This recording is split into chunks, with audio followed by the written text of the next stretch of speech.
Meu nome é Alexandre Pimentel, sou professor no bacharelado em Produção Cultural e coordenador do Laboratório de Produção e Gestão Cultural do IFRJ Nilópolis. E convido vocês a ouvir esse bate-papo do Café com Produção.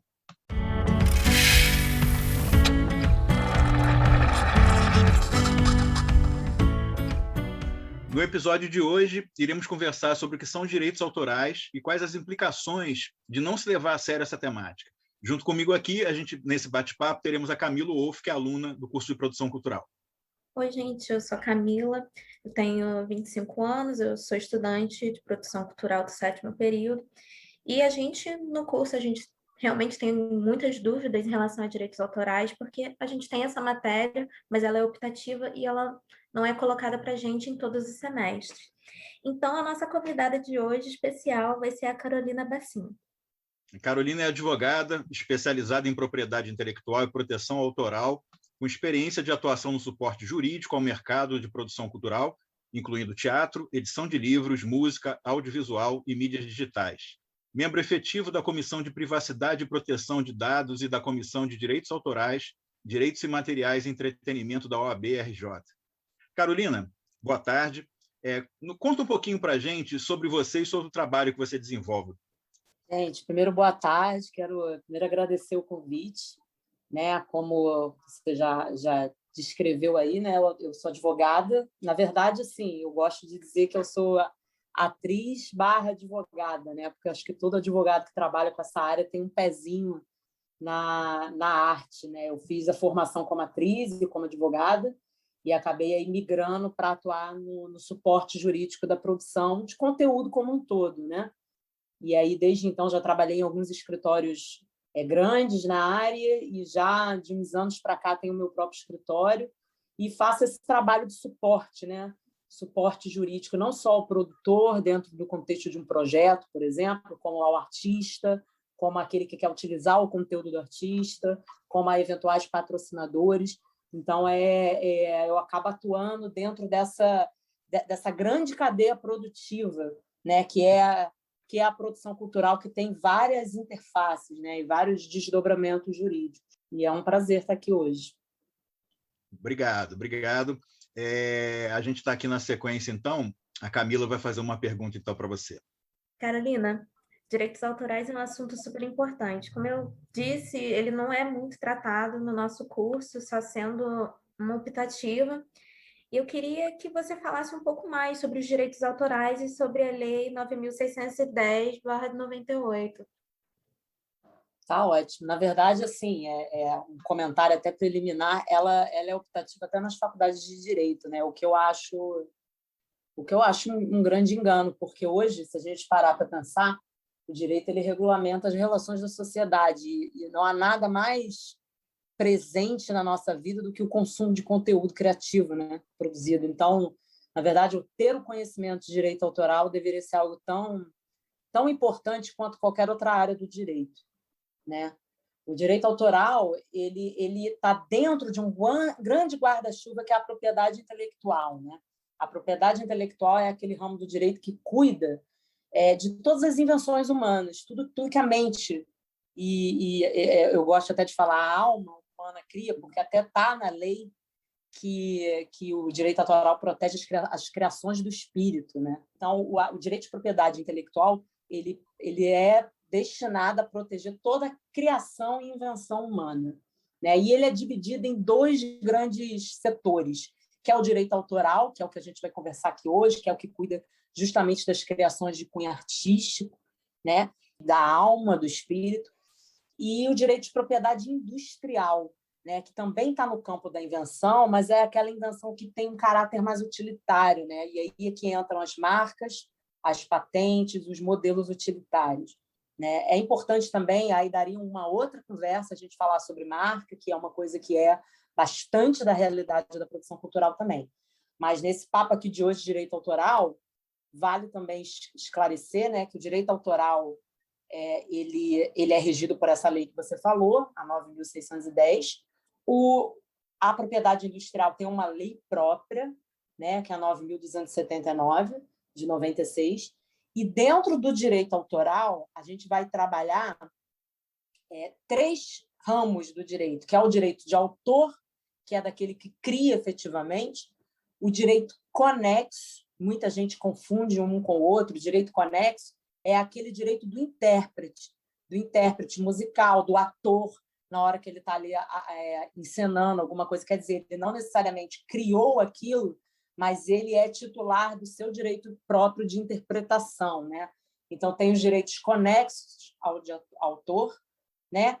E dentro dessa lei também, curiosamente, tem os direitos ligados ao software, a criação do software, que a gente também definitivamente não vai falar aqui hoje, né? Mas esses 3 ramos, digamos assim, direito de autor, direito conexo e software, eles estão dentro desse ramo que é o direito autoral, que é o que a gente vai conversar aqui hoje. Você podia falar um pouco para a gente dessa diferença entre direito patrimonial autoral, direito moral, para diferenciar um pouco para a gente essas categorias? Claro.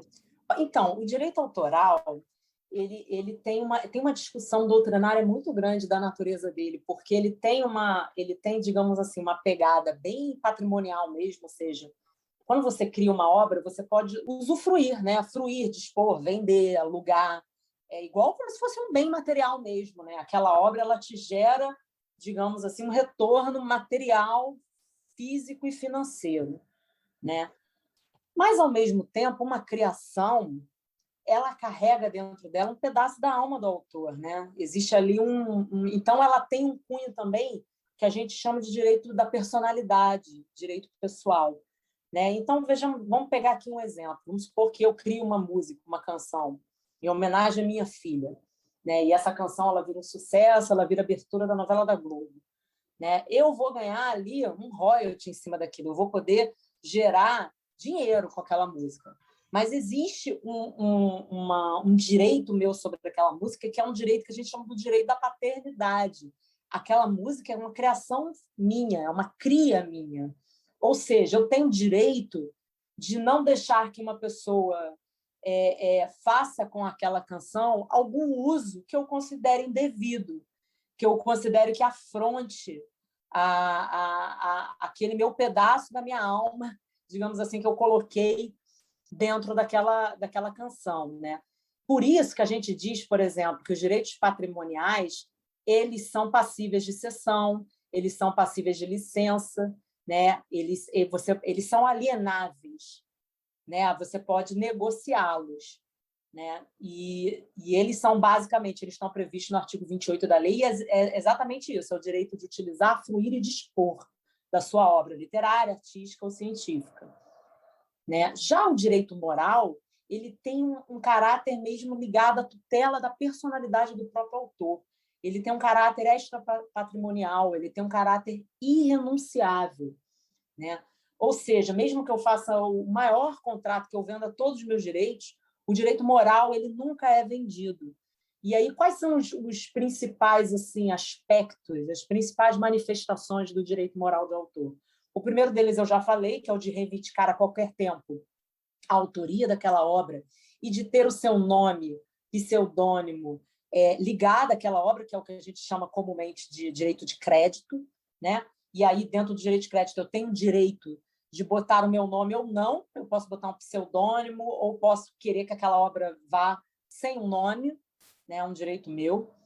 Tem esse direito que é o de assegurar a integridade da obra, que é justamente esse, de você se opor a qualquer alteração ou modificação que você julgue que vai ser prejudicial à ideia que você teve, né? que materializou naquela obra, né?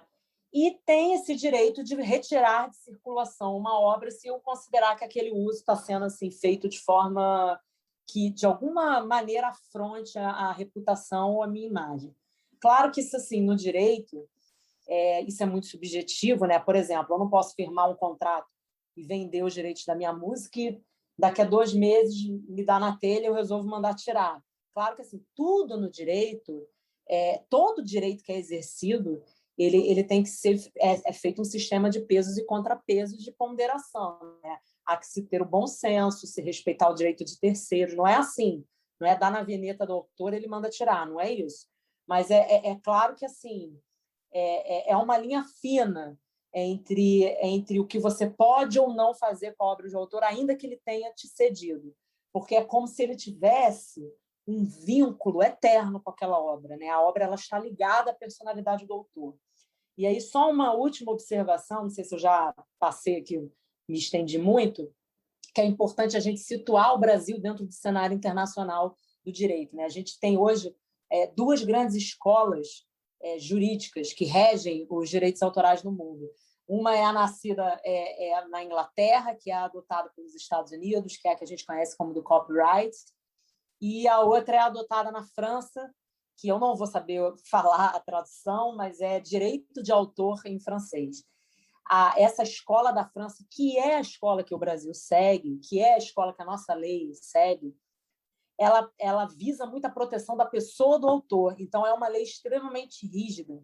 É uma lei que realmente conecta muito a obra ao autor e que valoriza demais esses direitos morais.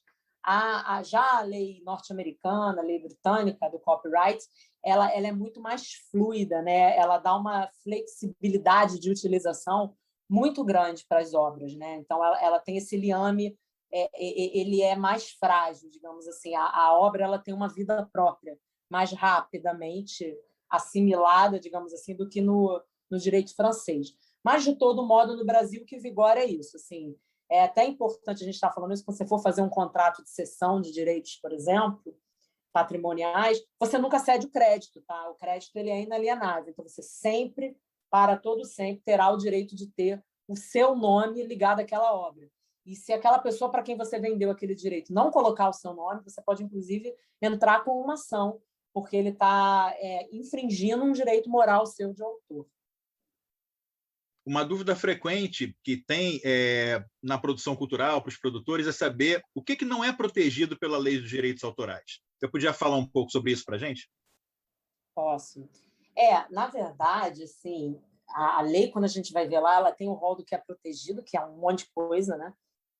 E aí, no rol do não protegido, ela já começa dizendo assim, que o que não é protegido são as ideias, né? Direito não protege ideia. E aí isso é uma discussão, de novo, né? Tudo no direito é muito subjetivo.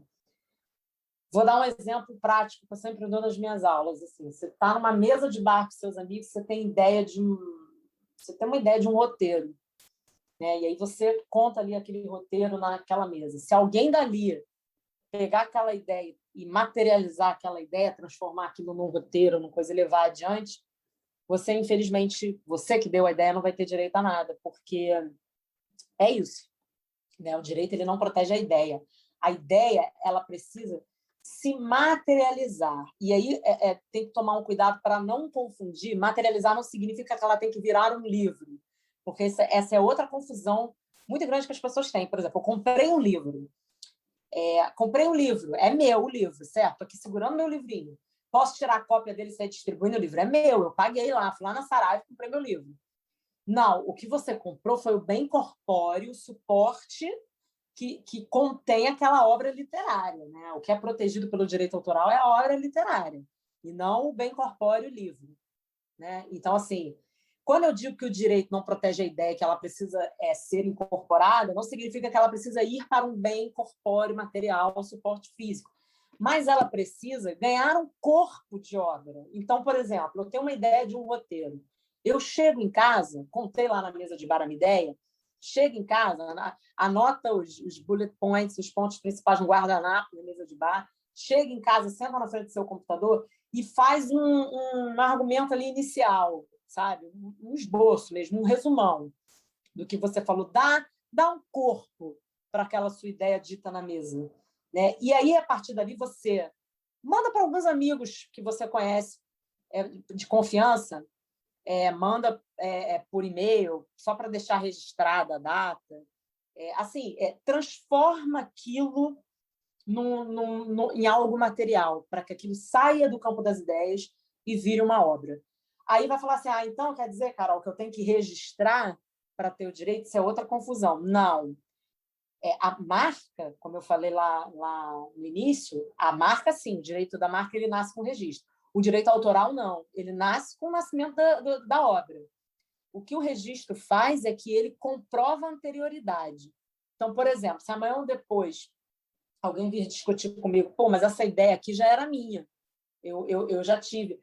Eu posso provar que eu tive essa ideia há muito tempo atrás, que eu transformei ela numa obra, porque aqui, ó, eu registrei, aqui, ó, eu mandei esse e-mail aqui para os meus amigos. Hoje em dia, a gente tem várias formas de você registrar online conteúdos, né? Então, assim, eu me alonguei um pouco nessa parte da ideia, porque é a que gera a maior dúvida. Mas o que mais que o direito autoral não protege? Procedimentos normativos, sistemas, por exemplo, um formulário em branco, um esquema, um plano, que tem que ter um conteúdo criativo, entende? Para que seja considerada uma obra autoral. Então, um checklist de regras, um formulário para preenchimento, um esquema, ele não é protegido, né? Leis, textos normativos não são protegidos, até porque a ideia justamente é ser que tenha ampla difusão, né? Então, informações de uso comum, cadastro, calendário, agendas. Atenção, tá? Não é protegido pelo direito autoral, mas é protegido, por exemplo, cadastro é protegido pela Lei Geral de Proteção de Dados. Aí é um outro papo. Mas, assim, do ponto de vista do direito autoral, é isso. Isso são as coisas que não são protegidas. Muito legal. Uma outra pergunta que também fica com a gente muito é que, com essa chegada das redes sociais, com a gente se aprofundando ainda mais dentro da internet, a produção de conteúdo se tornou cada vez mais comum, né? E como é que a gente trata essa produção de conteúdo, os direitos autorais envolvidos nisso, a gente pegando coisas na internet, imagens, como é que se dá essa relação com os direitos autorais? Perfeito.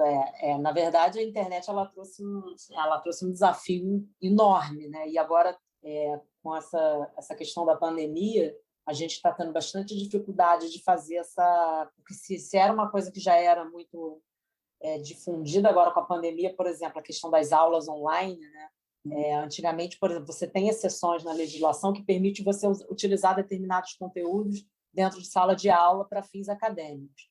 Mas a partir do momento que você vai para um EAD, por exemplo, aquilo vira um produto audiovisual, né? Até porque quando cai na internet, a coisa meio que foge um pouco do controle, né? E todo o princípio da preservação que o direito autoral traz é justamente esse. Assim, o autor ele precisa ser aquele que autoriza toda e qualquer utilização com a sua obra. Então, quando você não consegue dizer para o autor exatamente qual vai ser o alcance da utilização daquela obra dele, você imagina que isso prejudica um pouco, né? Porque, veja bem, eu, como autor, eu posso autorizar que vocês coloquem um trecho da minha música numa palestra, tá? Que vai ser dada no Instituto tal. Mas aí isso cai na internet, aí alguém pega, remixa, mete num canal do YouTube, e aí alguém vai, sincroniza, faz... Então, assim, na verdade, o desafio que a internet trouxe foi o da ampla circulação do conteúdo e da diversidade de formas de utilização que são criadas a partir dessa circulação, né? Uma diferenciação que eu acho importante a gente fazer, já de cara, que eu poderia até ter dito no início, a gente confunde muito o direito de imagem com o direito autoral. O direito de imagem ele não tem nada a ver com a lei de direito autoral. O direito de imagem ele é regido pelo Código Civil, pela própria Constituição Federal, e ele tem natureza também de direito de personalidade, né? Ele é um direito pessoal também transferível. Você não cede seu direito de imagem. Eu vejo muito isso, esse erro. Me dá aqui um termo de cessão do seu direito de imagem. Ninguém cede. A gente autoriza o uso, né? O nosso direito de imagem ele é nosso e vai morrer nosso, e depois que a gente morre, nossos herdeiros ainda podem defendê-lo, né? Então, por exemplo, fazendo uma distinção prática do que é direito de imagem e direito autoral. Eu quero utilizar uma foto. Eu peguei uma foto e eu quero utilizar. E naquela foto está retratado um casal se beijando na frente da Torre Eiffel. Certo? Se eu quero utilizar aquela obra, primeiro de tudo, eu preciso da autorização do fotógrafo, porque ele é o autor da obra, do ponto de vista do direito autoral. Ele me dando essa utilização, já posso usar a obra? Não. Você precisa da autorização das pessoas retratadas, porque ali há o direito da imagem das pessoas retratadas. Então, certo, no mundo ideal, 100% correto, seria você ter autorização do fotógrafo na qualidade de titular de direito autoral daquela obra fotográfica e das pessoas retratadas, uma vez que é a imagem delas, direito de natureza civil, pessoal, que está ali dentro daquela obra. O que acaba acontecendo muitas vezes na prática é que o fotógrafo, ao tirar aquela foto, ele já autorizou ao fotógrafo a utilização, ele já conseguiu com as pessoas retratadas, a autorização do direito de imagem delas, né? E aí o certo seria você ter acesso a essa autorização. Então, assim, mas só para explicar como funciona essa cadeia de direitos, né? Até quando a gente vai fazer esse trabalho que a gente chama de clearance de uma obra audiovisual, por exemplo, eu tenho um filme, e aí eu vou fazer o clearance, eu como advogada, faço muito isso. Vejo ali, tem usou trechos de outras obras audiovisuais, de outros filmes, tem que pegar a autorização do diretor, da produtora audiovisual que fez aquele trecho. Utilizou uma música, preciso pegar a autorização do autor e do compositor daquela música. Se é a sincronização de um fonograma, preciso da autorização da respectiva gravadora, que ela é a titular daquele fonograma. E aí, assim, eu abro um super parênteses, música, toda uma cadeia, tá, gente? Música daria um bate-papo só sobre música. Eu acho que das criações artísticas, ela é a que tem a cadeia mais complexa. Então, eu teria que pedir autorização da gravadora. E aí tá lá, e tem uma cena, estou filmando uma cena na rua, no meu filme, e de repente dá um close ali numa pessoa que está passando, que não necessariamente eu contratei como figurante, ela só estava passando na rua. O certinho, seria eu ter autorização ali daquela pessoa que está aparecendo, porque é a imagem dela, tá? Agora, você imagina isso na internet, aí você fala, mas Carolina, você quando posta uma foto sua ali na rede social, seu perfil é aberto. Você está tornando pública a sua foto. Eu estou tornando pública para a utilização de divulgação ali dentro daquela rede social para as pessoas que eu estou indicando ali. Ainda que meu perfil seja aberto, aquilo não é um aval para que uma empresa pegue a minha foto, que está na minha rede social, e coloque na propaganda de um shampoo, e coloque num outdoor, não sei das quantas, né? Então, assim, via de regra, tudo teria que ter autorização. Na prática, o que acaba acontecendo é que dá problema quando? Quando é que dá problema? Quando você faz um uso vexatório daquela imagem, quando você faz uma utilização comercial, então uma empresa pega e pega uma foto sua ali que você postou no carnaval, que você postou no seu Instagram, e coloca ali como propaganda, sei lá, de alguma coisa de uma bebida que ela está vendendo no carnaval, você está lá no outdoor. Isso aí é uma utilização indevida, não só da sua imagem, como de quem tirou a foto, que é o titular do direito autoral sobre aquela foto. Né? Então, acaba que, na prática, acaba dando mais problema esse tipo de utilização. E aí, se me permitem outro super parênteses, um uso que é muito comum feito na internet, e que também é passível de muita discussão, é quando o uso tem fins humorísticos, né? Que é o famoso meme. Né? Aí, assim, trazendo para a lei de direito autoral, a lei de direito autoral ela permite o uso para fins de paródia, né? Vocês já devem ter ouvido falar. Então, quando você pega uma música, faz uma música em cima daquilo. Então, assim, você faz uma brincadeira, né? Um tom jocoso em cima daquela canção ou, enfim, daquele quadro. A lei de direito autoral ela permite porque ela preza por um outro direito, que é o direito de liberdade de expressão. Então, dentro da dinâmica ali do direito de liberdade de expressão, é permitida a paródia. Claro que, como tudo no direito, é caso a caso, tá? Se vocês entrarem num site aí do TJ da vida, de um tribunal, você vai ver que tem vários julgados e realmente cada caso é um caso. E aí, trazendo para o meme, existe hoje uma tolerância no uso de determinadas imagens quando há esse fim jocoso, um pouco dentro dessa dinâmica de liberdade de expressão. Mas nenhum direito é absoluto, tá? O que significa que nada impede que uma pessoa que está sendo retratada num meme ela venha processar quem está utilizando. A gente teve recentemente aí um caso daquele meme dos R$3, não sei se vocês conhecem, certamente, daquela menina do R$3, que ela foi naquele programa, que ela processou algumas empresas que utilizaram da voz. Sim, eu estou falando da imagem, tem a voz também, tá? A voz também é protegida. Que utilizaram a imagem, a voz dela, que virou meme numa utilização comercial, né? Então, assim, é um pouco isso. Assim, a internet, ela só parece um campo sem lei, mas ela não é, não. Né? Então, assim, tem alguns cuidados que é importante você tomar quando você está utilizando um conteúdo de terceiros ou uma imagem de terceiros na internet. Um é evitar esse uso depreciativo, né? Definitivamente não fazer uso comercial sem autorização, isso aí. Não que você precise ter fins lucrativos para ter que pedir autorização, tá? Que é essa outra lenda urbana. Tem gente que acha assim, eu só preciso pedir autorização se eu fizer um uso com fins lucrativos. Não. Qualquer uso precisa de autorização, mas acaba dando mais problema e virando mais ação judicial quando o fim é comercial. Então, assim, não fazer uso comercial sem prévia autorização, não fazer uso depreciativo. Sempre que for usar, ter aquela cortesia de perguntar antes se pode usar, se é uma pessoa que você conhece. Sempre dar crédito, sempre dar crédito. Ainda que você não saiba exatamente quem tirou aquela foto, você viu no perfil, marca o perfil de onde você tirou aquele... Estou falando agora especificamente de rede social. Você tirou do perfil do Mídia Ninja? Você tirou do perfil, sei lá, do Razões para Acreditar, que é uma página que eu amo? Na hora que você for repostar aquilo, marca, bota o crédito, né? Bota aquele disclaimer básico. Gente, não consegui marcar aqui o fotógrafo da foto, mas se alguém souber, me avisa para eu marcar. Então, ter esse tipo de cuidado é sempre saudável nas redes sociais e na internet.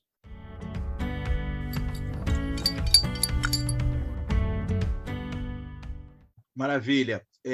Vou te fazer uma proposta aqui agora, porque a gente está colocando isso no conjunto dos programas que a gente vai fazer, né? Enfim, depois dessa conversa incrível que a gente teve, que é rápida, é um bate-papo, assim, um café, um formato mais leve, mais informal, a gente queria te propor um jogo rápido, uma dinâmica aí de realizar umas perguntas curtas com respostas curtas. Pode ser?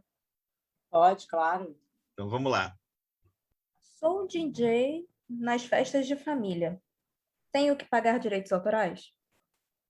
Isso aí é uma discussão, gente, porque assim, nada no direito a 2 mais 2, né? Impressionante, é igual a 4. Pode ser 5, 3.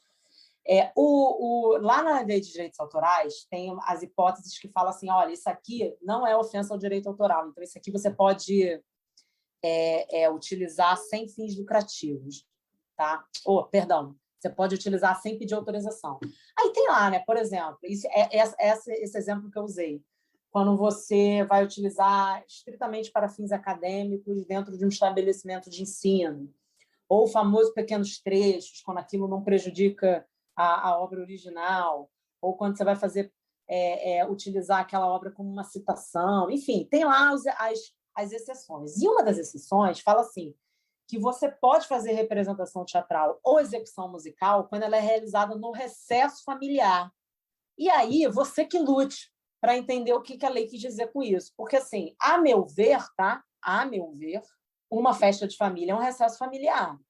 Agora, se você tem uma família que nem a das Kardashians, entendeu? Se você vai pegar a sua festa de família, tu vai fazer uma live, tu vai jogar na internet. Se você é uma blogueira que está fazendo um casamento, aí deixa de ser recesso familiar, entende? Então, a gente tem muitas discussões no âmbito judiciário sobre casamento, por exemplo. E aí, se música que toca em festa de casamento precisa pagar a execução pública, precisa pagar ECAD, hoje o entendimento é que sim, porque é um evento social, mais do que um recesso familiar. Agora, ali, dentro da minha casinha, eu vou fazer uma festa íntima, entendeu? E você é o DJ ali da tua família. Aí depende, entendeu? Depende se está mais para recesso familiar, ok, não precisa. Agora, se você vai fazer daquilo um evento social, e hoje com as redes sociais e com a ampla divulgação da internet, já pegando uma carona na pergunta anterior, aí, em tese, você teria que pedir autorização, sim. Tá certo, obrigado. Talvez esse seja um dos temas mais difíceis de fazer esse bate-volta rápido, né? Exatamente pela complexidade aí do tema, mas a gente vai tentar aqui ver se funciona, né? Vamos lá. Eu vou fazer um cineclube aqui na faculdade, no espaço do Instituto, por exemplo. Eu tenho que pagar direito autoral para exibir um filme?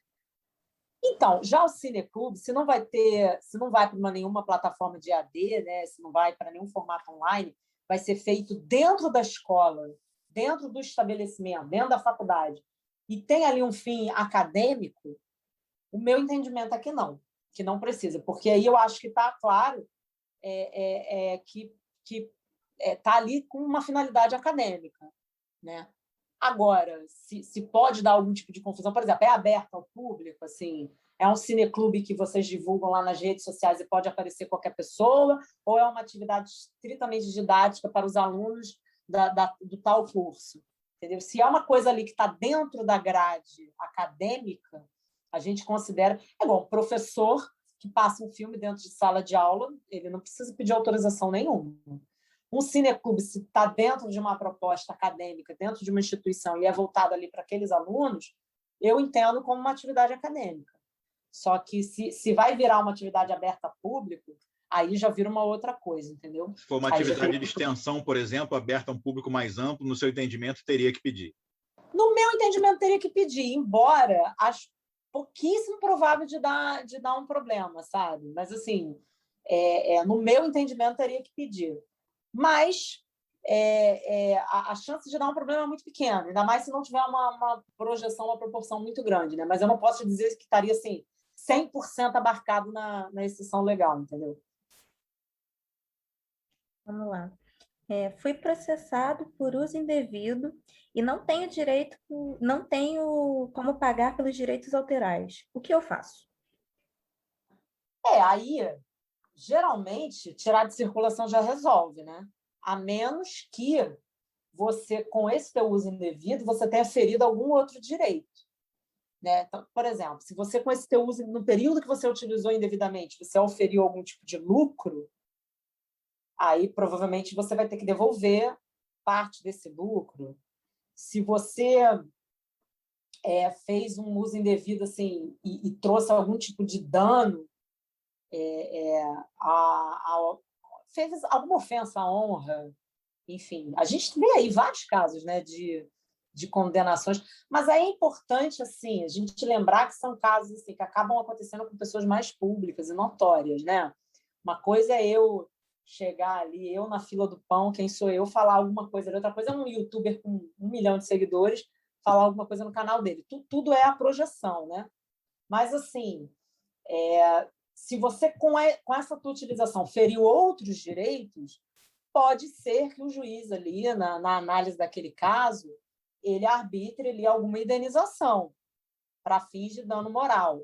O Brasil não é um país que arbitre indenizações muito altas de direito moral. Tá? A gente não tem como, por exemplo, nos Estados Unidos, isso é uma prática um pouco mais comum. Assim, as indenizações lá são exorbitantes. Mas tem, não vou dizer que não tem. Aqui tem, a gente tem acompanhado aí na internet alguns casos de pessoas que falaram demais, falaram que não deviam e estão tendo que pagar. Né? Então, assim, mas para o uso em si da obra, fiz um trabalho ali, fiz um projeto e inseri uma obra ali, não pedi autorização, não tenho como negociar com aquele titular, ele não tenho grana para pagar. Acho que a providência número 1 é tirar aquela obra de circulação, né? Ou editar o teu produto final de modo que você retire aquela parte ali que está dando aquele problema.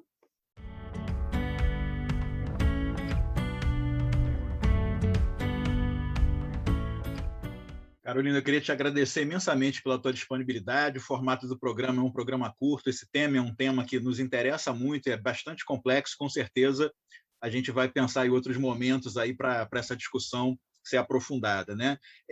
Te agradeço por você estar presente conosco, debatendo esse assunto que é tão importante para a profissão dos produtores culturais em geral. Uma conversa incrível, eu tenho certeza que ela vai somar muito assim, na experiência profissional, não só dos nossos estudantes, mas em geral de quem estiver nos ouvindo. E eu queria passar aí para as tuas considerações finais, você também perguntando um pouco, no caso, para estudantes de produção cultural, que tipo de aconselhamento rápido você daria? Primeiro eu quero agradecer essa oportunidade, é sempre bom para mim, assim, falar desse assunto. Eu acho que ninguém que trabalha com isso não é apaixonado por isso, porque é uma área, às vezes, um pouco espinhosa, mas é uma área bastante gratificante, né? A gente se sente assim parte de um todo, né? E eu acho que esse momento que a gente está vivendo, a gente nunca enxergou com tanta clareza a importância da produção do conteúdo criativo, das artes, né? O quanto realmente é alimento para a alma. E fazer parte disso é muito gratificante. Sem dúvida, é um assunto extenso, a gente teria aqui muitos detalhes para conversar, eu estou super à disposição para outros encontros e dúvidas, enfim.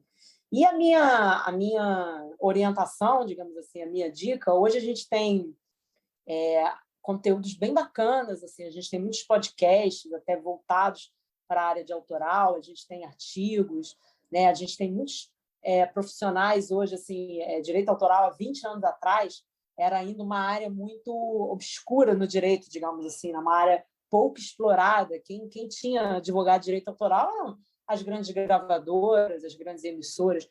Hoje não, né? Hoje uma pessoa que pega uma câmera e posta um vídeo no YouTube, se bobear, ela já tem alguém ali auxiliando ela no direito autoral, né? Então, hoje a gente tem aí vasta produção de conteúdo sobre o tema, né? Eu acho muito importante o produtor cultural, sim, ele está ciente, porque o produtor cultural ele é a grande liga, ele é a grande cola que junta todo esse quebra-cabeça do conteúdo. Ele é o cara que vai falar com o artista lá na ponta, ele é o cara que vai atender ao público, ele é o cara que vai cumprir com as contrapartidas acordadas ali com o patrocinador. Ele é o cara que é a cola. Então, assim, para ele saber como funciona essa relação é fundamental, né? Então, eu acho que é um conhecimento assim, se é optativa na sua faculdade, faça, opte por esse conhecimento. Se você não tem essa oportunidade dentro da sua formação acadêmica, busque extra-academicamente, assim. Mas é um tema que, sem dúvida, só vai somar. E é isso, né? Se a gente faz o direito autoral ser respeitado, a gente faz o profissional, o artista, ser bem remunerado.